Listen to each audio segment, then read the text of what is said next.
Ladies and gents, welcome back to yet another Northeast Outdoors video. It's a super windy day. However, I thought I'd utilize the day and talk about my 3 favorite crappie lures to use during the ice fishing season. First things first, I gotta drag this sled all the way out to where the crappie are and punch a bunch of holes.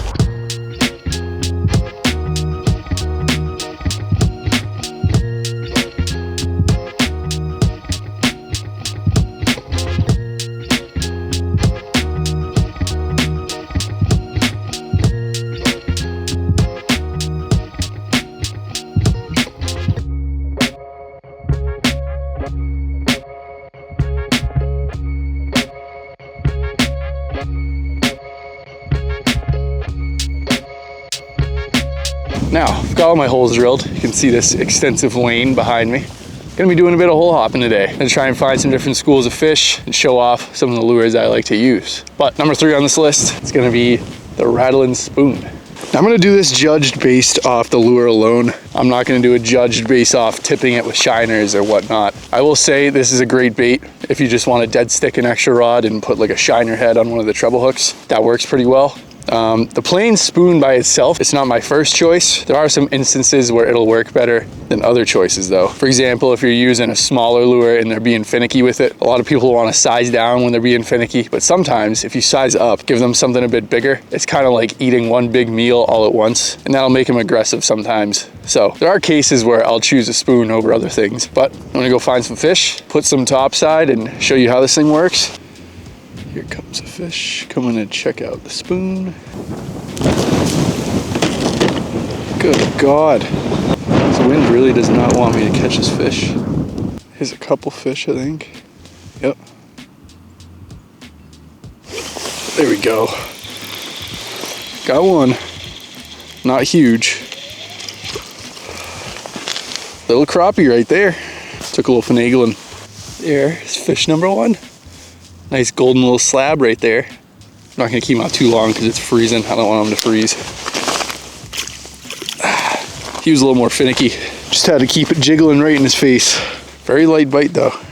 Oh, here's another nice fish right near the bottom. Oh, he's coming. Oh, I had him. Come on. Oh, I had him again. Doesn't want to eat it all the way. Oh, here's one. Yep, he wants it. There we go. That's a little better one. Oh, he's stuck on the ice.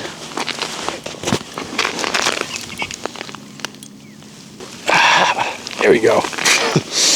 Wet hand for that one. He missed it a little bit, but we did get him.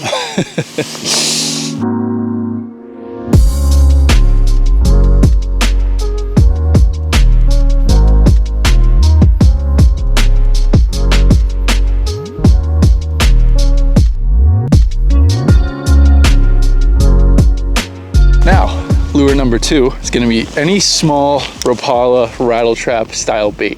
Again with color, I'm leaning towards kind of a more natural or even just shiny thing. Silver, white, gold usually produce the best for me on these bait styles. Here comes the fish already. There we go. That is the first fish on this bait.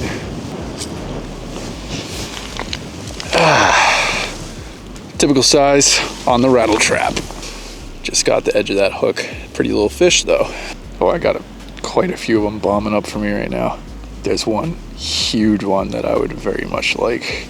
Oh no, come back, come on. Oh, he nailed me. Come on.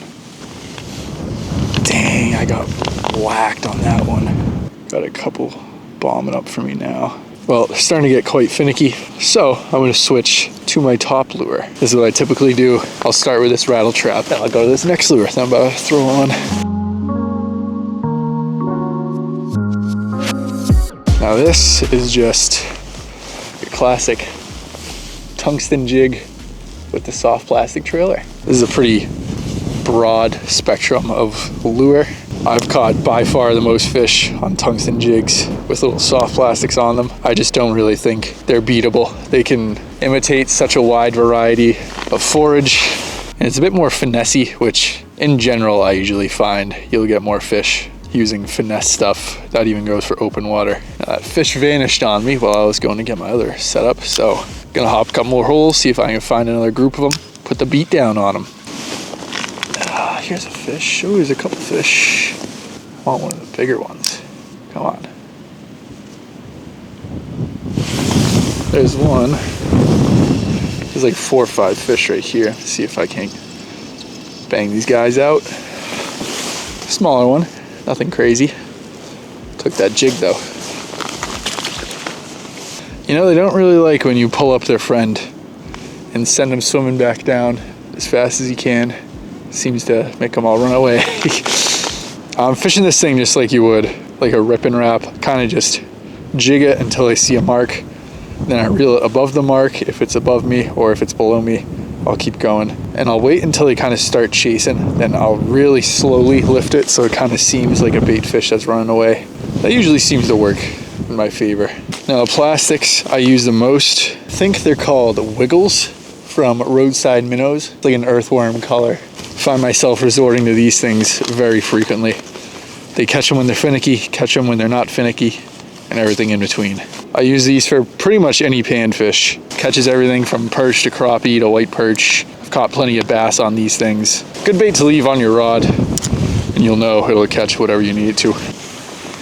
Oh, there's a nice fish. Come on. There we go. That's a pretty good one. Oh, soaked my hand. That glove's not going back on us. Oh, God. Well, there he is. Absolutely soaked my glove for it, but that's okay. Things happen. These guys that come in pretty high usually have a high chance of eating. So that one came in suspended. I just reeled up and he loved it.